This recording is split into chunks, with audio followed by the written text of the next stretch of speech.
Hello, can you see this? I am drying the chicken. I have boneless, skinless thighs this time. A lot of times I like them with the skin on, especially if we are going for a really crispy skin. And you can always remove the skin if you don't want to eat it, but it sure protects, makes the meat nice and tender. But tip number one is if you want crispy, any kind of protein, dry it. Your pork chops should be dry, and then you can season them or fry them, do whatever you want with them. But this is nice and dry now. And if you've seen my videos before, you know when I cook a chicken thigh, I always cut this fat off. It's always on both sides, like this, here and here. I'm not going to do that this time because this will render, in other words, make its own kind of oil, if you will, and make this more crispy. And then guess what? We're adults. We know how to cut it off once I serve these. But what I want to do is I want to season them up pretty good. And notice, like, even underneath, I get that moisture off. And I dried both sides with a paper towel. Okay? So, how to season them? There's like a million different ways, right? A little bowl. Can you see that too? I think you can. Come on over close. I'm going to use my cast iron skillet. Heavy, but worth the heavy. Let me point it down, kind of like that. Okay, I haven't really even decided before I grabbed out my spices what I'm going to use. But I know that I want to start with my own mix of spices and a little brown sugar in there. Now, if you want to know everything that's in here, I keep it in the pantry like this, and then I can use it real quick instead of getting all the spices out again. That's just a time saver, okay? But when I made my ribs, I show the steps to making this, and then you just make extra. So I'm going to do this. Oh, and to find, I don't know why Facebook has things set up how they do. You would think it would be called a file. I'm getting the little lumps out as I talk to you here. There's some lumpage in there. Is that a word? Lumpage? Well, it is now. You know what I mean. If you want to find any recipe on the Facebook group, for instance, look for what's called albums, not files. Okay? Not the files, but they're in different albums. I have 4 different albums. One is savory dishes. This would be a savory dish. Some are desserts and sweets. Of course, that's obvious.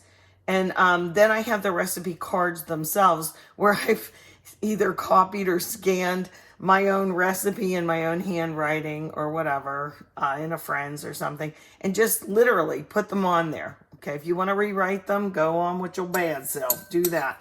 But anyway, the best way to find them is open your screen. See, because they're different on Apple products, Android products, a PC or a phone. You know what I mean? They're all different where you find things. But just over usually on the right side, there's photographs. There's photos of dishes. Just hit see all. Just look at all of them, okay? And then you will be able to find in a tab where it says albums. And then when you click albums, you can open that up and see the at least 3 albums. I was doing a 4th one. I forget why I was doing a 4th one, a 4th album. But anyway, so I got some of this spice rub in there, okay? And I'm going to add an additional little bit of garlic powder to this. There's already garlic powder in this one. I should leave this well enough alone. But I wanted to use this. There's so many different products out there. I'm not recommending this one necessarily. I always just look at the back and see what's in them and if I want to buy them. This one has sea salt, black pepper, so I'm not going to add salt and pepper in here. It has honey powder, which I thought was interesting. And then it does have brown sugar, garlic, onion, paprika. It says spices, and some rice hulls to prevent from caking and clumping like mine did, okay? So I had, I got this one free when we went to Amish country. I opened it and smelled it. Of course I smelled it. I'm a Jones girl. It's what we do. We smell everything before we taste it. And anyway, I really like this, so I'm going to use it. Do I need a bowl for this? No. But the point was to show you that you can make your own spices. Oh my, I'm going to sneeze. Oh, goodness. That went straight up my nose. I guess I shouldn't have been talking at the same time. I could pour oil on, but I'm not going to. I'm going to spray one of these. If you find a good sprayer that doesn't just squirt, I keep buying these for all my friends, by the way. So it sprays on evenly.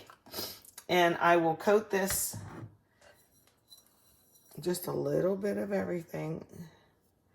I'm going to bake this, but I'm going to bake it in the cast iron. Okay. Then I like to do this, like get in there. Can't press it in. Let's turn them over and do the same thing. Again, if you don't have a sprayer, you could like brush on the oil, but you don't need that much, right? We're going to bake it. Oh, my hand. No, I shouldn't touch this with the raw meat. Come here, you. Okay, spray that. And then do the rest of it. Okay. My cast iron pan, I'm going to get in the oven. And it's going to be on 400. I'm going to get it hot before I put these in. I might spray my cast iron pan with a little bit more of this oil, okay? But that's what they look like. That rub smells really good, by the way. If you have a favorite rub, will you share it with the group? You know, just say, here's the rub that I like. And just list the ingredients down. You don't even have to do, oh, what ratios. We're a bunch of smart people on our little Facebook cooking group, aren't we? So just do that for me. Let me get my cast iron in the oven. I'm going to get it nice and hot. Then we'll go from there. Okay, see you in a minute. Not sure if I can do this one-handed. I'm holding the camera up like that. I'm going to grab out a piece of the chicken because I want you to see me test the doneness. With thighs, I go a little bit more than the 165 that I would with chicken breast. So here's the fattest part. This one's a little one. I should have grabbed a bigger one. But I'm not going to touch anything except all the way in the center. And here it's registering already 175. Okay, so 170, 175. But not over too much more than that. Okay, so, you know, 165 is real good for regular white meat, breast chicken. But with thighs, I tend to go a little bit more. They smell so delicious coming out of that cast iron skillet. Again, please comment below if you have a special rub mix that you like. Even if it's a brand name one. We're all here to learn and try different things and jazz up our, you know, what can be boring meals. I got some carrots from the farmer's market and they were all little chubby boys, aren't they?